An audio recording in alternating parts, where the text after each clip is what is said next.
Hello, everyone, and welcome to our chat today with the fabulous Jessica O Dwyer, who is a clinical nutritionist. And she has kindly offered to share some information today on hormonal imbalances, which is what you've all requested. That was the most popular topic voted. And it's something that's very dear to me as well. I feel very strongly about it because I've had my own experiences with hormonal imbalances. And so I'm really excited that this topic was voted because I want to learn more as well. So Jessica, thank you so much for joining us today. Of course. Thank you. Thanks for having me. I'm delighted. So yeah, I think what we'll do today is just give a real generalized approach to looking at our hormonal cycle and the fluctuations that we have throughout the month and the symptoms that we experience as well with, let's say, symptoms of PMS. Because a lot of women, when you ask the question, they say, oh yes, I do get PMS, but exactly what symptoms are you experiencing? And just to give a bit more context into, I suppose, what we can do to really support our hormones and what to look out for as well, and knowing when to speak to your GP and knowing when to maybe seek out to a professional to really look and dissect to see what sort of imbalances, especially for women who are looking to conceive, fertility, that types of things. So I think it would be a good place to start. If I suppose I'll give a little bit more background into myself. And my experience. Yeah. So I qualified back in, which was actually in Ireland. I qualified in Dublin in 2013. A year later, I went off to London and I started working for Nuffield Health, which is a chain of clinics, hospitals, and gyms. So I started working for the clinics, and then I got based in some of we have standalone sites in Barclays Bank, UBS. So I looked after the well-being of a lot of the employees within these banks while I was doing a lot of clinical work. So I was doing, Monday to Friday for about 3 years. And then I went off to do some research in nutritional psychiatric research in a university down in Melbourne, which was fantastic. And then when I came back to London, then I'm now a clinical nutritionist at the London Clinical Nutrition. And I work on the medical education team at a lab here in New Malden, just down the road, which is not too bad. So I look at training a lot of the doctors, nutritionists on their patients' test reports so that we can, because there's a lot of complexity behind a lot of these reports that are run. So it's about putting it into context with the patient's symptoms and being able to interpret that appropriately. So I look after the education there. And so I think hormones as well is a real topic for women. I see a lot of test reports come back with hormonal imbalances and the symptoms that I hear that some of the females are experiencing that are almost, they think is their normal. Similar to what you were saying, Rachel. It's kind of like, absolutely, it's my new normal. And in most cases, it's not. So how our hormones fluctuate. So we have an average 28-day cycle. And within that cycle, we have about, a 3 to 5 day bleed. Then when it gets to about between days 10 and then days 14 with some women, we have our estrogen is on its way up. It's about to get, and that's when it gets its estrogen spike. And around here is where you have ovulation. And that tends to be when women feel a bit more confident in themselves. Their skin, their makeup is sitting well. Their hair is looking those good. days. They just feel amazing. They're more attracted to their partner. You see. Hello, once a month. Like, oh, geez, you look great today. What day am I at on my cycle? So that tends to be around those days. And then what happens is then that drops off. And then you have what's called the progesterone spike. That happens at around between about day 8, 18, 19, 20, 21. And it's meant to be 7 days between the two spikes of your your estrogen and your progesterone. And then what happens is you get a little spike in your estrogen as well. And then the two of them completely drop off. And then that's when you start to bleed again. Okay, that's a normal cycle, and it can vary between days, 26 days to 33 days in some women. Yeah. Now, if you're someone, let's say, that hasn't menstruated in, they've noticed, okay, it's actually been 45 days, it's been 50 days, and you're looking at longer cycles, there may be issues there in terms of your estrogen and progesterone spike that may need to be addressed. There's things like stress. So our cortisol, if you can almost imagine this really complex graph, it's called the steroidogenic pathway. You have your progesterone first, then that comes down into your cortisol. Now your cortisol is your stress hormone. So they're all linked. All these hormones are linked. And this is then going across. So you've got the catabolic, which is your cortisol, and this is your breakdown, your wear and tear if these hormones are elevated. And if you're constantly in that like high cortisol, that wear and tear, you're going to see imbalances in your progesterone because there's almost like it won't be converted across efficiently. And then you're going to see imbalances in your estrogen. But between that, you have hormones called DHEA and testosterone and a few other really complex pathways that go on in between. But just to kind of really generalize it, if we see high cortisol, it could slow down our menstrual cycle as well. So we'll see fluctuations in our menstrual cycle. Interesting. And we're constantly in that wear and tear, that fight or flight response. Exactly. Because how we evolved to get, we need this hormone, we need cortisol. What wakes us in the morning? We didn't have it, we won't be able to get out of bed. So we need that cortisol. The problem is, I think switching that off is the problem for a lot of us at the moment, that it's this almost constant state of fight or flight that people find themselves in.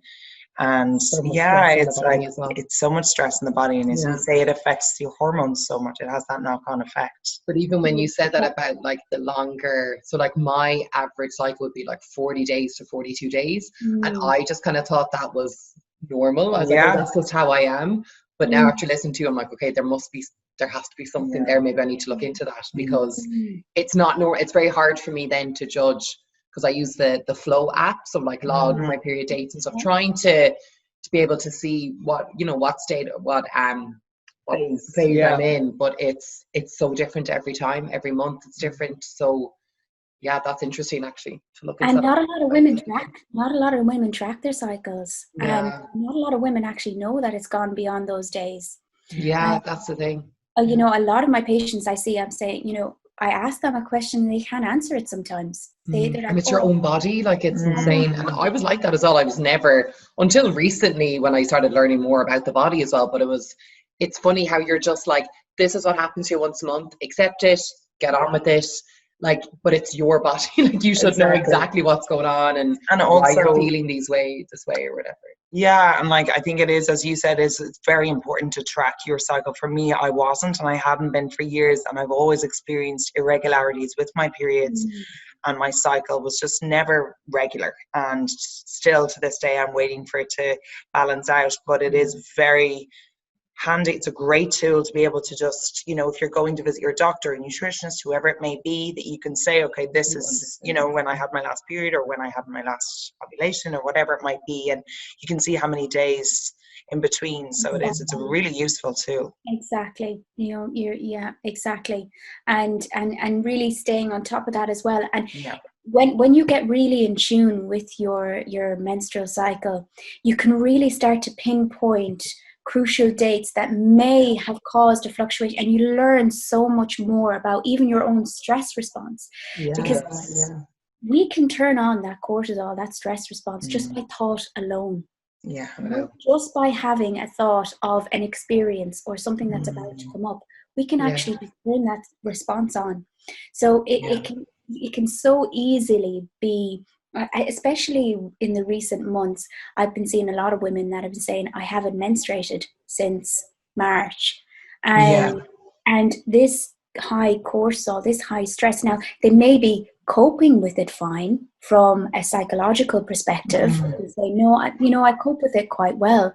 But there's so many factors that can influence your cortisol levels. Yeah. So there may be a bit an underlining something going on in the body that, that can cause a stress. So if there's inflammation in the body at all, if you're someone that has, swollen joints, or there may be some form of that kind of even gut abnormalities that could be contributing to infection, inflammation, all of these factors, even toxic, chemicals, all of these environmental toxicities, and that's a stress on the body. Hypoglycemia, your glycemic levels fluctuating. If we'll talk about blood sugars in a moment, that's a stress on the body. So if you take into context all the perceived stresses that we have in our daily life and the internal, stresses that could be going on. Someone may think, oh yeah, but I'm coping quite well, but they're seeing the side effects and the knock-on effects. Exactly. And a lot of women see it in their menstrual cycle. Well, I've definitely noticed that firsthand. I've experienced massive gut health issues and, have been exposed to toxins that I've only been made aware of recently. And it's something I just thought because it's so gradual as well, and there's little different symptoms over time, and it's only when you piece it all together by the help of an expert that you really start to match it all up, and you're thinking, okay, this explains why I'm feeling this bad, and okay, now what can I do to help and to bring myself back, so it's great to have that awareness and education, information around all of that. Definitely, because like I said, it is quite a complex thing, and there are so many areas that can influence it. Like even just plastics, these zen biotics, these zen estrogens that we are exposed to, and just by drinking plastics, heating plastics, heating plastics in the microwave, reheating food in a plastic container, drinking from plastic bottles, they mimic our own natural estrogens, and they have a different kind of chemical variation that can actually inhibit or influence our own natural cycle, our estrogens. And so that's why it is quite important to really remove these sort of chemicals as well from the body, our exposure, I should say.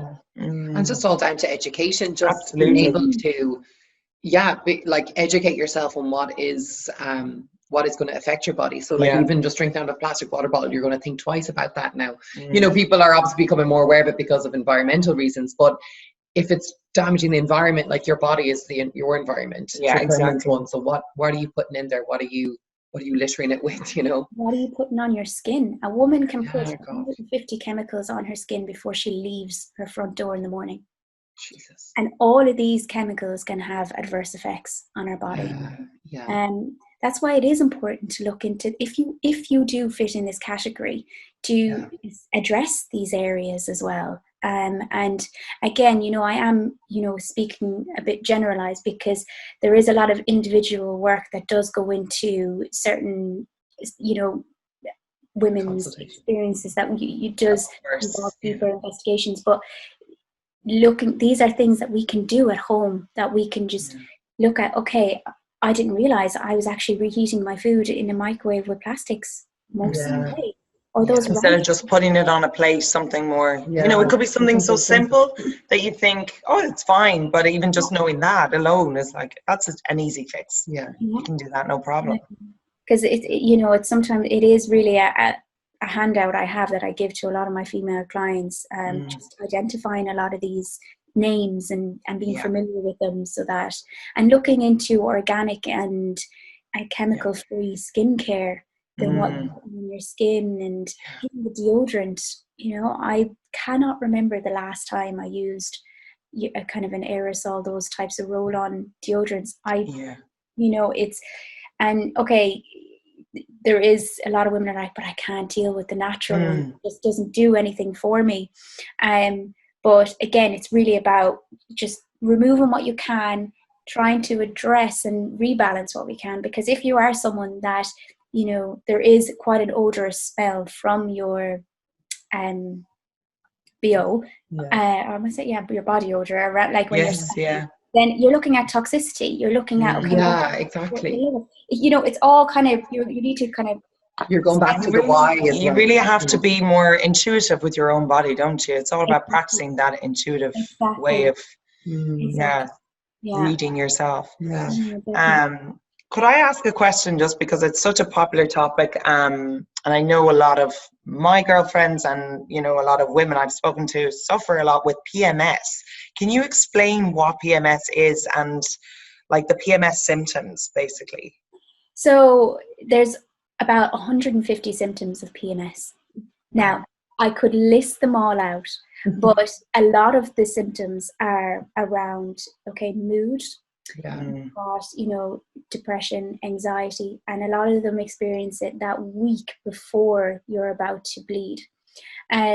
Cravings, headaches, abdominal pain, bloating. Honestly, the list goes on. And I'm here going tick, tick, tick, tick, to all the above. There are so many symptoms, but there is different diagnoses as well within kind of your PMS. There's PMDD, which we'll speak about in a moment. But if you're experiencing PMS, I would definitely look at your magnesium levels. So magnesium for a woman, you need about 300 milligrams daily of your magnesium. Now, to eat it in foods, you're looking at your dark leafy greens, you're looking at kind of nuts, seeds, legumes. It can be quite difficult to get all of that into your diet every day. 300 grams, 300 milligrams, milligrams, it is quite a lot. So a lot of women, especially if you're someone who drinks, that depletes your magnesium. If there's a lot of factors to take into context. We don't do that.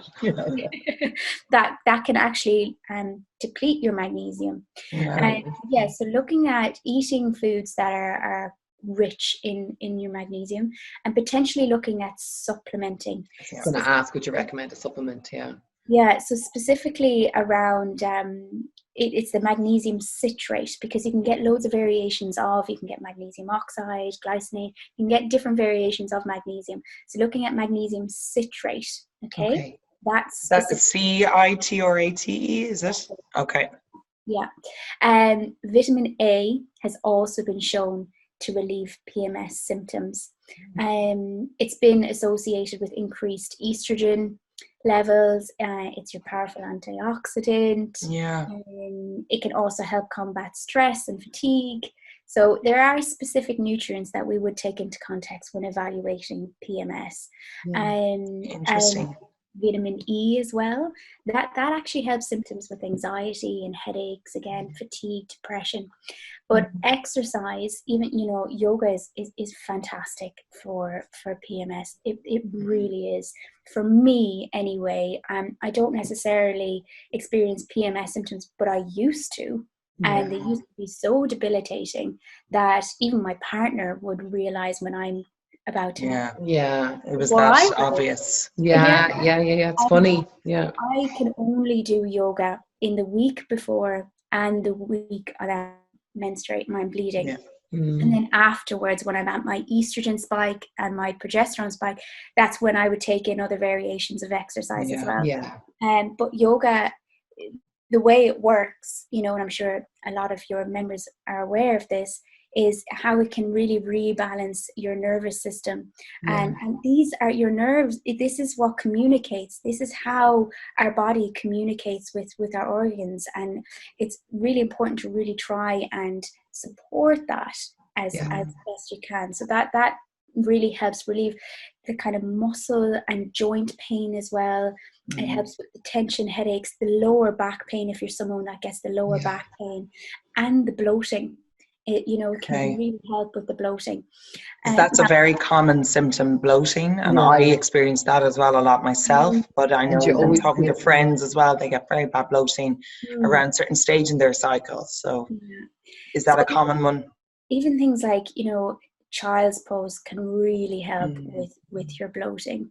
Looking at your child's pose, also looking at kind of like your happy baby as well. A lot of that's that my favorite. your gas, when that gas builds up, you kind of want to look at ways that you can kind of relieve it. Or well, it is called a wind releasing pose. It is. I mean, it is for a reason. It's like when you take one leg up, you know, when you're bending one knee up.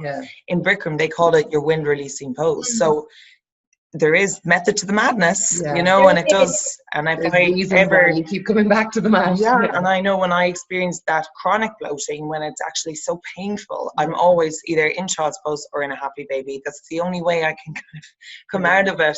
Exactly. And you're right, you know, and they've been doing it for years. From a science perspective, exactly. You know, we're talking about it now, and but there are some specific herbal remedies that I do use with some women. Now, I'm not telling women to take these because I wouldn't give them without doing a thorough and investigating in, is it estrogen dominance or is it low estrogen?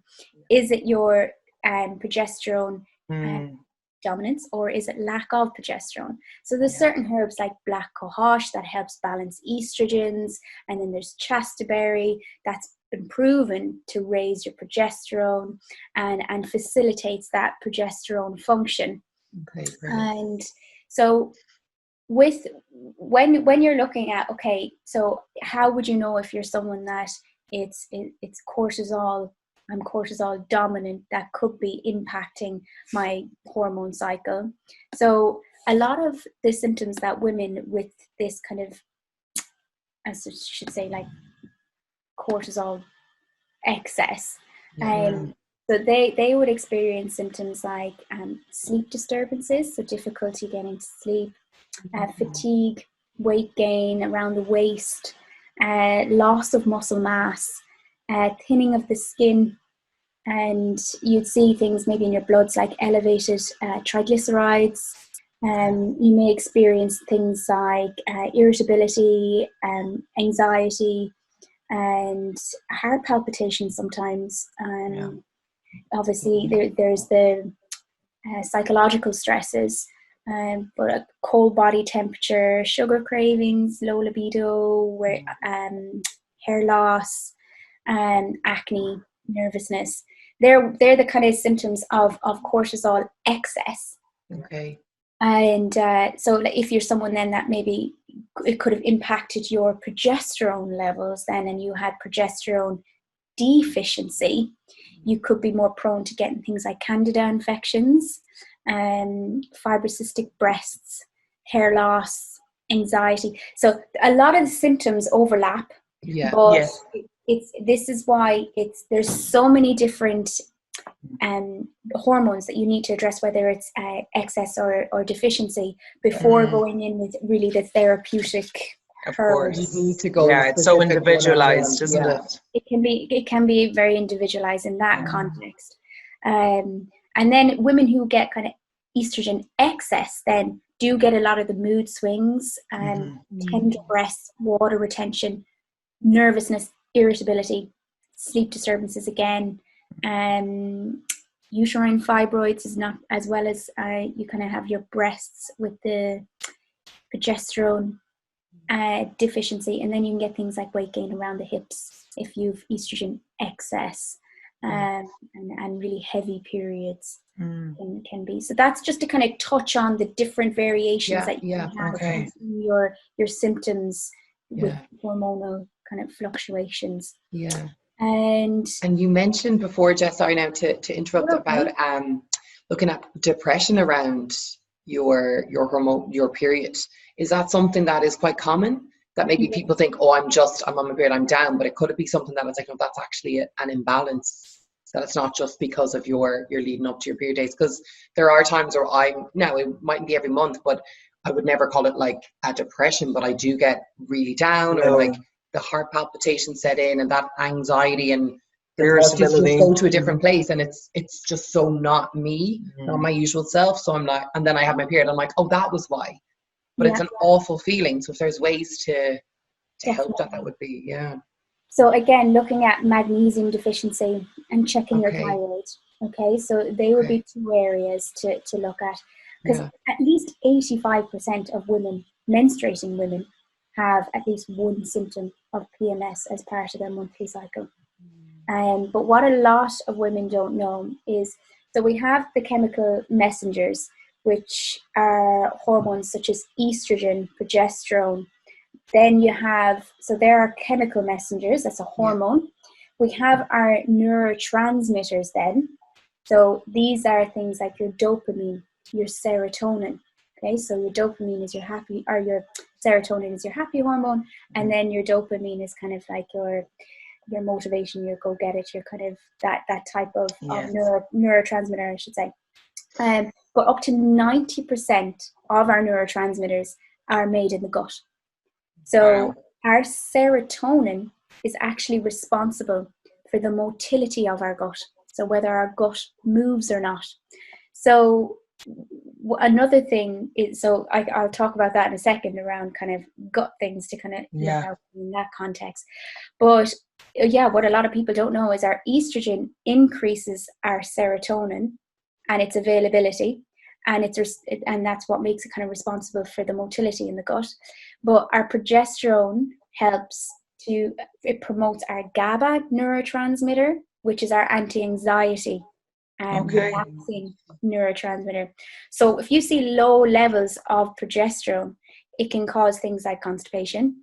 So doing exercise and increasing the blood flow, all of that can help. But if you have these fluctuations in your estrogen and your progesterone, you may experience symptoms of that serotonin pathway disrupted, that GABA pathway disrupted, and you may experience that can contribute to symptoms of low mood, anxiety. And so you can see how they're all linked, and making sure that if we're supporting our gut, so if the motility of our gut isn't, it may not just be the serotonin, there's a lot of other things that can contribute to the motility of our gut, but making sure we're maintaining a gut health is integral to our hormonal health, our neurotransmitter health. It's all connected. It's all connected, which has a knock-on effect then to, if we don't have the sufficient gut health there was an enzyme I was talking to Rachel about earlier. It's called beta-glucuronidase, and it gets produced. So when I say enzyme, I mean an enzyme breaks things down. So an enzyme is responsible for breaking things down. We need to break things down to eliminate and for it to go to relevant places in the body. So this enzyme that gets produced by some of the intestinal bacteria called beta-glucuronidase, it breaks down complex carbohydrates. But if we have too much of this enzyme, well, what happens with the liver? You've got phase 1, phase 2 detoxification in the liver, and that's responsible for, detoxifies toxins, hormones, drugs, if you're one that takes medications. And what happens with those phases is the detoxification pathway in phase 2, it creates, when it's broken down to be sent to the gut for you to excrete it adds a molecule to, let's say, for example, estrogen, and it sends it to the gut, and then the gut eliminates it, because we need to get rid of these hormones as well as we need them produced. But if you've got that enzyme at very high levels, what it can do, not just break down the complex carbohydrates, but it can break that molecule from that estrogen, let's say, so that then your receptors don't know then to get rid of the estrogen. So it leaves it in the body, and then it gets recirculated back again.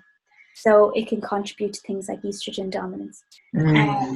So that's just one mechanism in the gut that has a knock-on effect to our hormones. So things like fiber. Fiber is so important for women. If you're a woman that's not got debilitating gut symptoms, because sometimes removing the fiber for a period of time is important in that context. But if you're not someone who's got, really bad gut symptoms, and you look at your diet and you don't have enough fiber in it, address your fiber and make sure you get enough fiber in your diet. The standard westernized diet is very low in fiber and sugar, and it's low in the good fats as well. We need these good fats to really support our hormonal pathway. It's that sterogenic pathway that I kind of briefly spoke about at the beginning. The top of that pathway is cholesterol. So we need our fats. We need Okay. Yeah. cholesterol is the start of that pathway. So that's why good fats are so important. And cholesterol had such a bad rep. Yeah. Yeah. So things like avocado and stuff and healthy fish. Yolks in your egg, Yolks. Yeah. good fats in. Yeah. Don't be someone that's constantly going for the fat-free, like your butter, Real butter is better, isn't it? Yeah, you've got Funny, things it's just all perception, isn't it? Yeah. It really is. There's butyrate within the butter that actually helps our gut lining. As long as you're someone that's not sensitive to dairy. So that's why it's all about so individualized. Yeah, absolutely. But eating the nuts and seeds, eating your legumes, eating your flax seeds is very good for your estrogen. Yeah. To go down the good pathway and not the high risk pathway. So having the tablespoon of flax seeds on your oats in the morning, and making things like stewed apple to add on top of your oats, all of these are really great fiber foods that's not only going to help your gut health, but it's going to have a knock-on effect to your hormones. Go for the brown rice over the white rice. Don't have the white bread. All this white bread, white pasta, it just metabolizes. When I say metabolize, I mean like gets broken down in the body. Breaks down, to sugar. That's it. It just gets broken down into sugar. And people can make excuses and say, oh, but I had it with a good protein source to help balance it. You're still getting the sugar. It's still sugar. So and would basmati rice be the same? Yeah. Because it's white. Yeah. Okay. No, because I had heard that basmati rice is better than, I said, long grain, but it's still better to eat brown rice. Is it?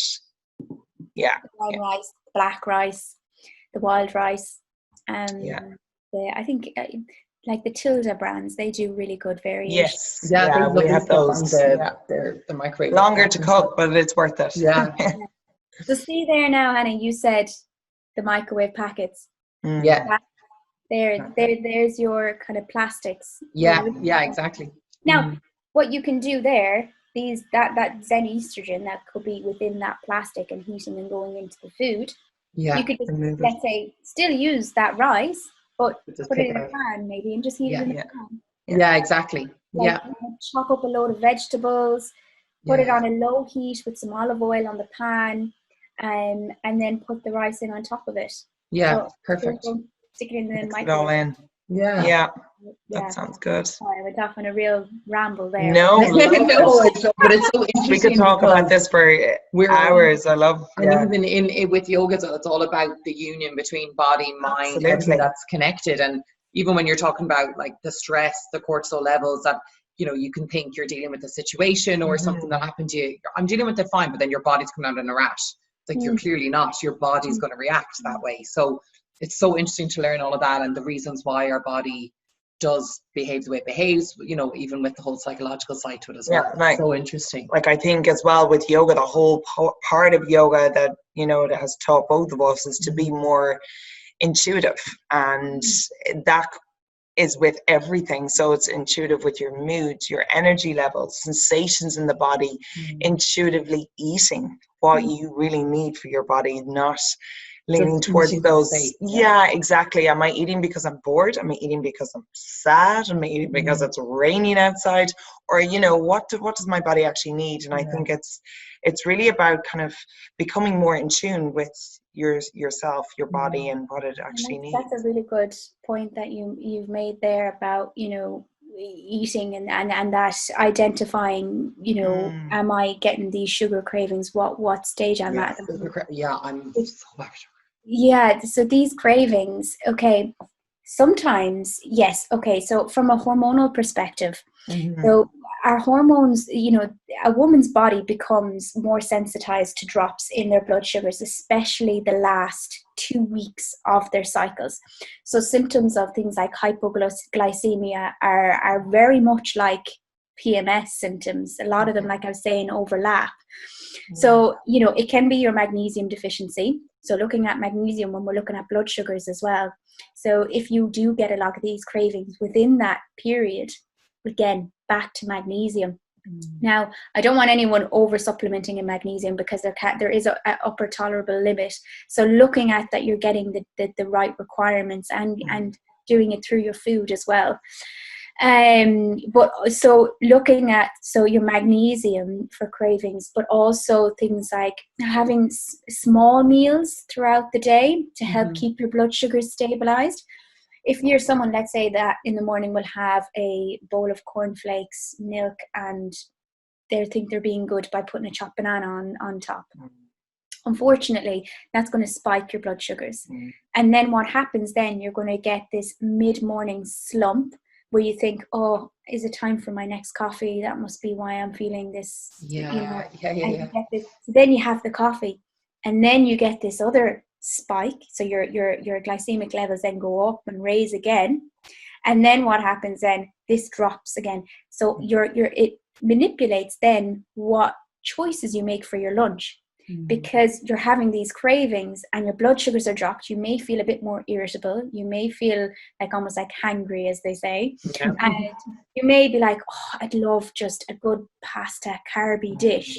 Yeah. Okay, so then you whip up a pasta with some chicken and some broccoli. You're throwing in a vegetable in there. And what happens then? Your blood sugars raise again, and they're constantly going in and out of the recommended level it's supposed to be. So if you have small meals kind of spread nicely throughout the day, if you're this person that's getting these blood sugar imbalances and you're getting these cravings around that time, and having a good protein and fiber. So low, when I say the higher fiber food is, the lower the glycemic levels. So instead of having the cornflakes or the croissant and a coffee in the morning, having something like oats, porridge. So looking at a good porridge source with flax seeds on it, and like that stewed apple, maybe, if you that sounds delicious. Ourselves, we do that. And putting some nuts on it, or nut butter as well, to kind of build up your protein and healthy fats. And have a green tea. Have a green tea first thing in the morning. It's still got a bit of caffeine in it, but it's very high in oxidants, and it can really help with blood sugars, or not with your blood sugar, with hormones, because what it can do is it can increase it's called your sex hormone binding globulin. Now, we really need this guy at high levels, because it can be responsible for kind of catching like things like testosterone, which can balance your testosterone levels. There's so many properties behind green tea, that if you had a green tea, let's say with the oats, that would keep you a bit stable. And then maybe having a mid-morning snack of just a handful of nuts, or you could have the banana with spread nut butter on top of it. Yeah, or an apple with nut butter or something like that. Yeah, so getting the contents needs to be a good ratio between your protein and your your fiber and your carbohydrates. And then your lunch, then you'll notice you're not going for that pasta, carby sandwich that you think that you want. And then you could have a nice salad, really colorful, high in antioxidants, high in fiber, balancing that gut, that enzyme, fiber that helps balance that enzyme in the gut that I was talking about. And then you'll notice you're feeling a bit more energetic in the day. You'll notice that you haven't actually been thinking that you've been craving. So all these thoughts then generally aren't there. But yes, addressing the magnesium is another thing. And then you make your choices around your meals then. Now, it is difficult. I'm not going to lie. When you have these cravings, it can be difficult, because your judgment is almost impaired. Oh, you don't care. You are like, give me, it consumes you. And I've had those cravings, I do get them. But I'm like, it could be just some week, some weeks you are so much hungrier than others, and that I'm sure is to do with your cycle and an imbalance there. But it just, it almost takes over, and you're like, I don't care, just give me anything.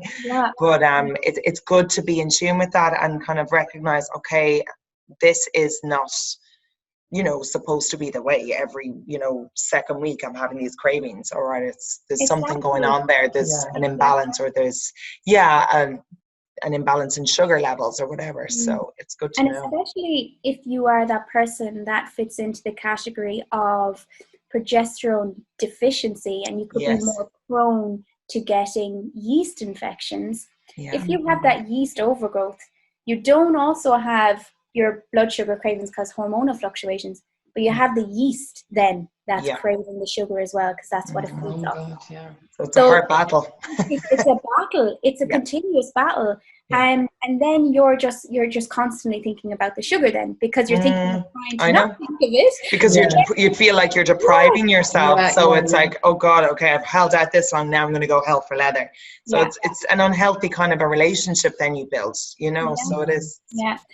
And, you know, if you're someone that experienced dizziness or anything like that when they're hypoglycemic, okay, you know, that you may need to work with a practitioner there and stay on top of your fasting blood glucose levels with your GP. Another thing called HbA1c, looking at these, making sure you're not pre-diabetic.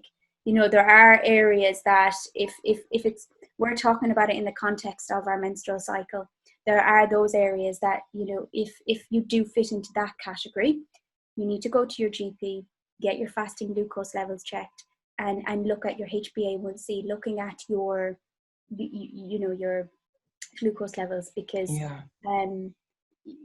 we want to make sure that you're not in the kind of pre-diabetic or diabetic. So things like type 2 diabetes can be what's developed through lifestyle, environment. It's type 1 diabetes, which is a kind of more autoimmune, and you tend to be kind of at an earlier age. And so that is a separate area just to kind of keep an eye on. But another thing is keeping the refined sugar out. Very, very important. Making sure you're having a high fiber diet. I'm really glad I closed that window. Can you hear the drilling outside? No, I can't. There's probably drilling going on out here as well. Okay, that's fine. But vitamin B6. So B6 is needed for the production of that dopamine neurotransmitter and the serotonin neurotransmitter. Okay. So looking at maybe a B complex and avoid the alcohol and the caffeine, because it actually inhibits your B vitamins. So, you know, if you're someone that alcohol really affects you, you get really bad hangovers, things like that, you're more prone to having those real sugar cravings. You have the McDonald's only when you're hungover. It drops the motivation levels, doesn't it? Big time. But you really want to look at your magnesium and your B6. Anything you can do that's not going to deplete those any further. Because I was actually talking to a friend recently who thought she was allergic to alcohol because she gets so severely hungover and gets really sinusy the next day and stuff like that. So that could be something for her to look into, magnesium or B2B complex. But if she gets the mucus, if she's getting really mucousy, we're looking at potentially intestinal permeability. So looking at supporting the integrity of her gut, and she probably does have an intolerance to it caused by potentially something else.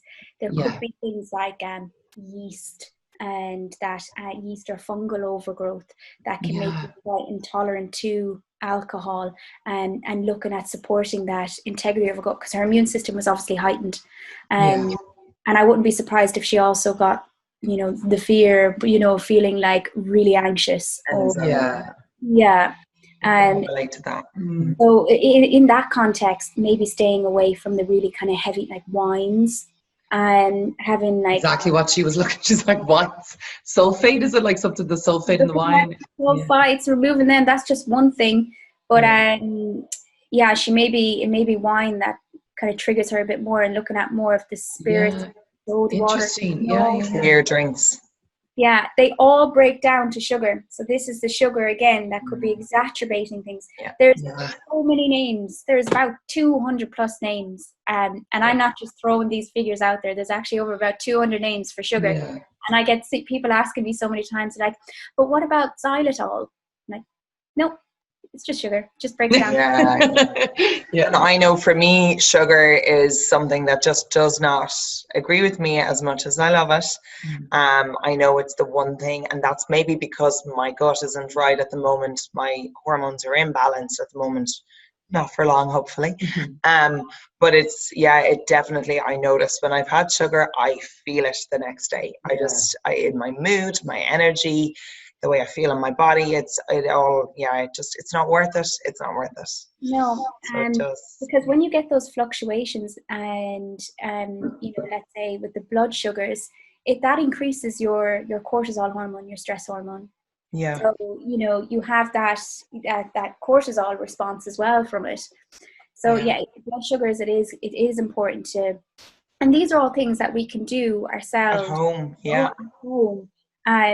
Getting the fiber, getting the right proteins, not eating the refined sugar, not eating the white stuff is what I call it. Yeah. And just getting a good balance in your meals. And like that's, as you say, balance. Like, when people hear, just, go off sugar, alcohol and caffeine, you'll be fine. I'm like, I can't.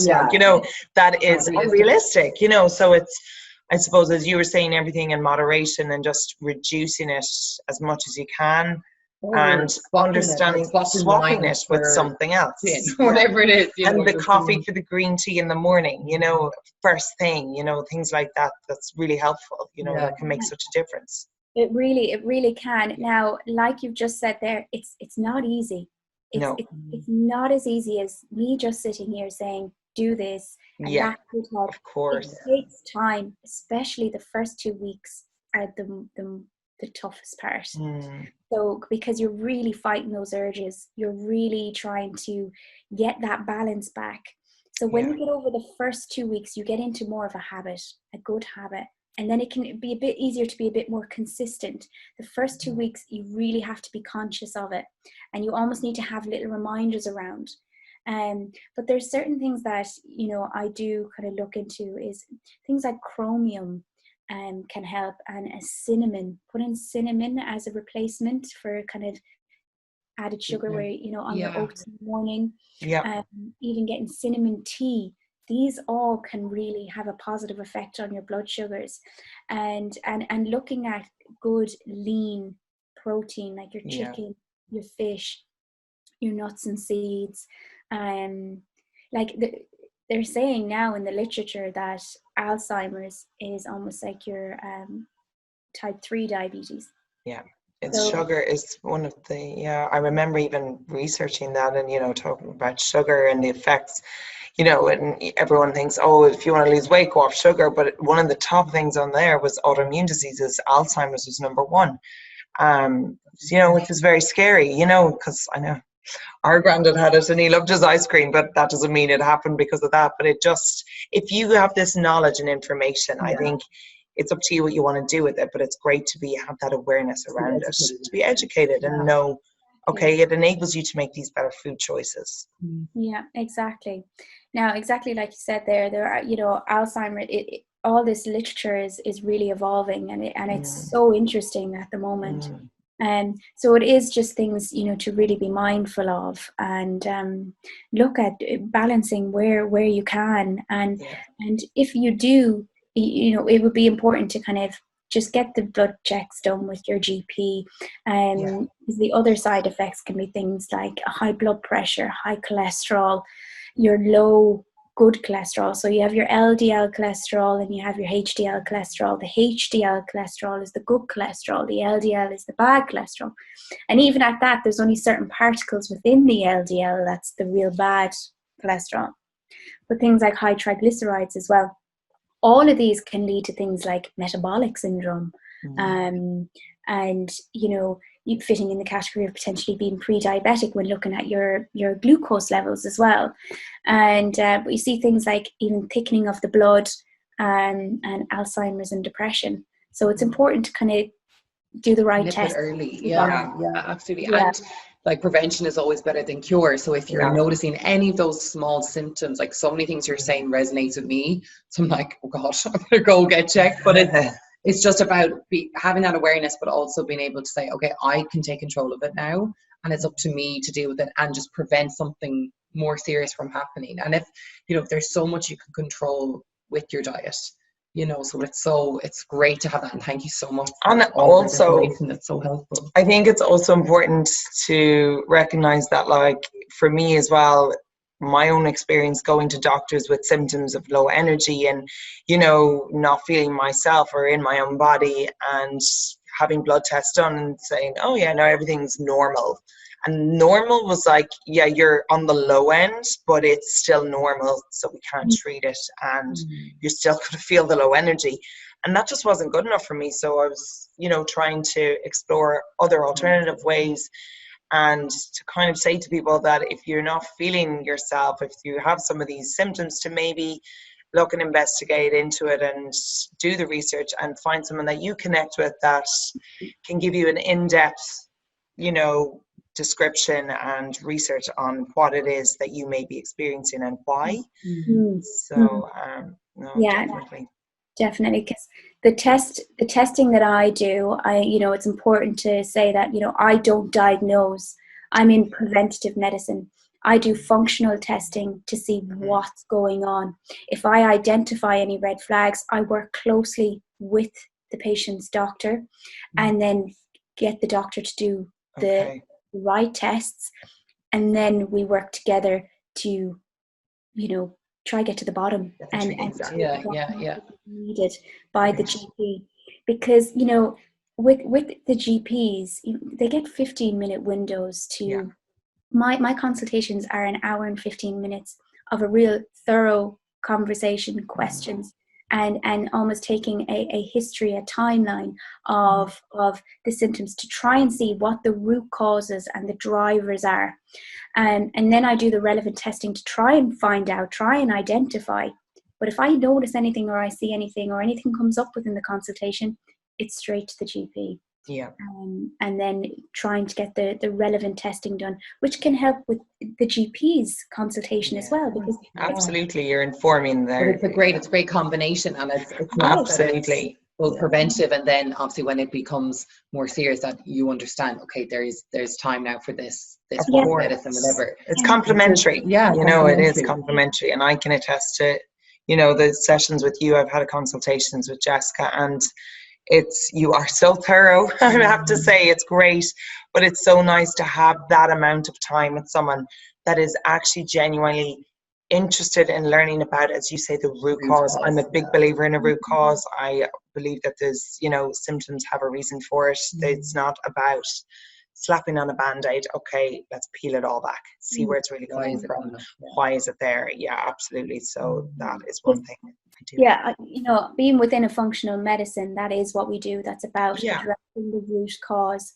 And a lot of, you know, your GP that you go to see, they're trained for emergency response. They're there to, you know, diagnose and to, you know, give medication.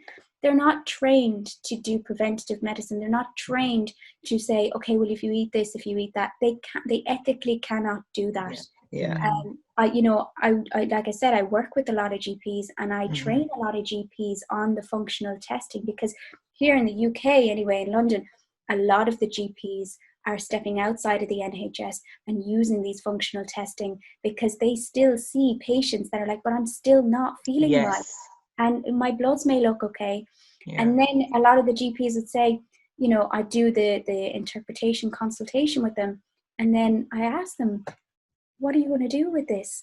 You know, and they're like, I need to find a nutritional therapist within my area that I can now refer to. That's great to hear, though, that they are to do that. So a lot of, I think what I'm finding is, especially with some of the GPs that my patients that I work with, that I've had to refer back to their doctor, some of them are very grateful, because they're like, you've literally just got the information that I needed to get.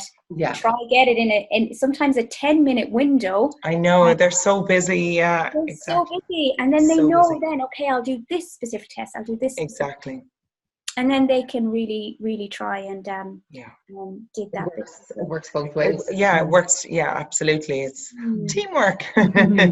Yeah, absolutely. That's fantastic. Can I just ask you one more thing on hormonal imbalances? It's a main one about the pill. Can you talk to us a little bit about the pill? Sorry now to keep you for this long, but it's just something I know that I would like to see a lot more information around, and you would too, and just the effects it can have, and you know what your thoughts are on the pill. So my thoughts on the pill. So when the pill was created, and this is actually, it was there to, it's a synthetic hormone. I think what's important, if we're looking at the oral contraceptive pill, so there's different variations of these hormones. So you can get the injection, you can get the bar in the arm, and IUD, which is the coil. So there is two. There's the copper coil, which is non-hormonal, and then you have the hormonal one, and you have different variations in the hormonal one. So the common one that women get with the coil is the Mirena coil, which is a hormonal. And then you've got the different oral contraceptive pills that you take.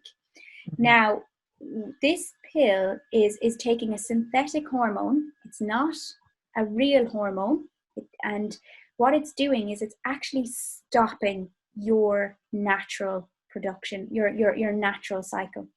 So these bleeds that you have if you're on the 21-day, let's say the pill, that's a withdrawal from the pill. That's a pill bleed, it's called. So a lot of women get put on the pill to regulate their cycles. From a psychological perspective, it feels like your menstrual cycle is being regulated, but it's just a pill bleed. Now, I'm not saying stop your oral contraceptive pill. I just want to make that disclaimer quite clear, because I don't want any pregnancies popping up and then I'm being getting it. So if you're taking it for contraceptive reasons, that's different. If you're taking it because you need to regulate your cycles, or you get really bad symptoms of PMS, and it would be more about addressing why you had these heavy bleeds, and why you're experiencing these PMS symptoms. What's going on in your hormone fluctuation? So it can alter your gut microbiome. So when I say microbiome, I'm talking about the bacteria within the gut. So it can cause an imbalance, and can cause the bad guys in the gut, the bad bacteria, to overgrow. And this can lead to further bloating. It can also cause increases in that enzyme, which is contributed by the increase in the bacteria that I was saying that produces this enzyme. So you can constantly get recirculation of these hormones, and it can deconjugate and cause kind of more kind of that recirculation of further toxins. And so it can also contribute to a yeast overgrowth as well. So not just, when a lot of women think of yeast overgrowth, they think of thrush. You get yeast and fungal throughout the body. You get it in the brain, get it in your small intestine. It can be anywhere in the body. So it does have adverse effects, the pill as well. But for some women, they're like, I feel great, it's working for me, which, absolutely fine. I know my own experience before I got qualified. When I started a new relationship, I took the pill, took it for about 3 years, and it had a terrible knock-on effect for me when I came off it. And I had to do a lot of work after it. So it's like my menstrual cycle, everything was fine beforehand. And it was when I came off. It's amazing, the effect. I didn't get my natural cycle, I think, for about nearly up to a year after I came off the pill. Because I'm the same. I've been on it for so long, and now it's taking so long to actually regulate everything. But like you said, it could be, it can work so well for so many people, and it just doesn't for others. And it's not a one size fits all. And you just like to see more information around possible symptoms before you take it, before you're advised to take it. And even treated, your acne was treated with the pills. So even around, with acne as well, that comes with periods and whatnot, the pill can be seen as a way to take that away. So people are like, oh, it's great for my acne. But then again, it's like, why am I getting acne around this time? The hormonal breakouts. Yeah, and it's fantastic. It's there and it's available to us. We have the choice to use it. But like I said, it would be great if there was more information on side effects or possible symptoms. So there's one book I really highly recommend anyone that's, if this is a sensitive topic for you, and that you're back and forth and thinking whether to come off the pill, or there's a book called Beyond the Pill by Dr. Jolene Brighton. And I think the front of it is it's a black cover with a picture of her on the front. So it's called Beyond the Pill. That is a very good book to start off with. You can even, if you haven't done Audible on Amazon, your first 30 days are free and your first book download is free. I'll definitely listen to that. You could even just do that, and she will give you a lot of education, further education around the pill, if this is an area that you're interested in. Yeah, definitely. Super. Yeah. Thank you. That's fantastic. I think we have taken up so much of your time, but it's just so interesting. You could talk all day about this kind of stuff, and I know you can too. I can see the passion and interest you have for it and the enthusiasm. You're like an encyclopedia. But what we'll do, Jess, is we'll leave in the comment box below your details if people want to reach out, maybe if anything resonated with someone, that if they wanted to book in a one-on-one, because we know it's very specific to each person, every individual with their different symptoms. So more than happy to be sharing. Yeah. So I think what I'll do is just to kind of summarize it for everyone. Yeah, that would be great. If you do fit in that category where you're experiencing PMS symptoms, any of the symptoms that I've listed, I try and track your cycle first and really get as much information from it as you can. There's even an app, if you have an iPhone, the health app, it's in that app anyway. You can just go in, track and record your period. You can even enter symptoms around certain days. So first of all, just get a good handle on your menstrual cycle and try and pinpoint things. If you're someone that already does know quite a lot about the menstrual cycle and you fit into certain categories, you can start by looking at the fiber in your diet. Look at maybe magnesium and B6, a B complex. Maybe reducing the caffeine and the alcohol where you can, and the sugars. Yeah. And look at getting good meals bred in throughout the day of fiber-rich nuts and seeds, your legumes, all your vegetables, your green tea, your flax seeds, your oats. Get all these things into your diet for a period of time. It's not something that you might do for 2 weeks and you'll notice, or you're not noticing anything. These take time for your body to really start to rebalance and adapt again. And if you're someone who is experiencing high stress, high cortisol, it may be worth doing a saliva test to check your cortisol levels throughout the day and see, are you in actual cortisol excess? And then if you are, there's certain things that you can do. Yoga is great. Deep breathing, mindfulness, and that is scientifically proven to help lower the cortisol response. And there are calming herbs that you can take, but even just start with some teas like valerian tea, your nighttime tea. The Tulsi Clarity is a nice one as well, or ashwagandha if you wanted to take it for helping with relaxation. But for me as well, I switched my whole exercise regime to high interval training and running, things like that, to low impact training, and I've just noticed a huge difference in I just look so much more forward to doing it. It's less harsh on my body, it's less stressful, so it's helping with cortisol levels too, so things like that might be a simple switch that could make a profound impact on the way you feel and your overall stress levels. Now, caffeine is a touchy area for a lot of people, but I just want to explain, and you can make the decision yourself. So it increases what's called prostaglandins in the body. Now, prostaglandins are hormone-like substances, that modulate inflammation and control blood pressure and the dilation and contraction of blood cells, which increase during your premenstrual period anyway. But if there's too much, what can happen?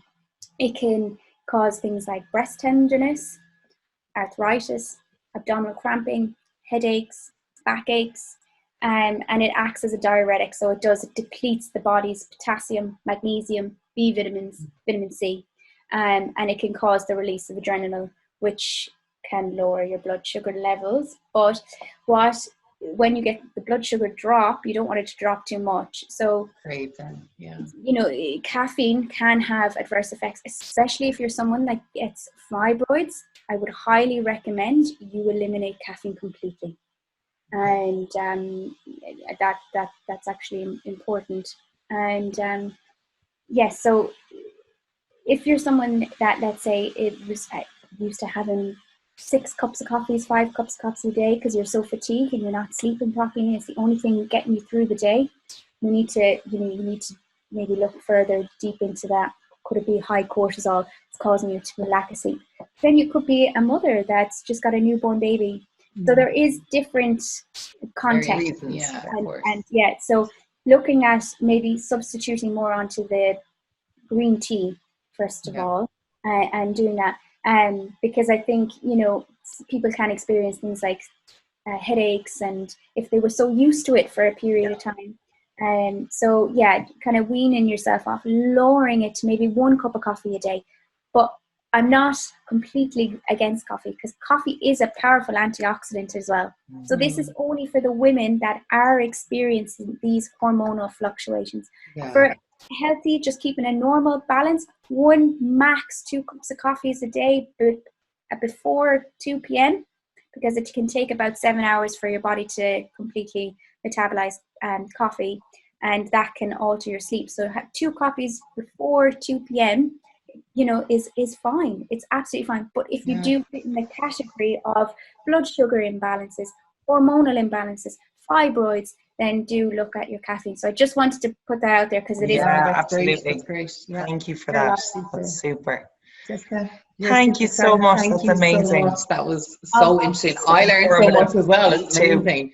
So we hope you all enjoyed it, people that are watching. And again, if you want to get in touch with Jess for one-on-one consultation, we'll leave all the details below in the text. And Jessica, thank you so much for your time.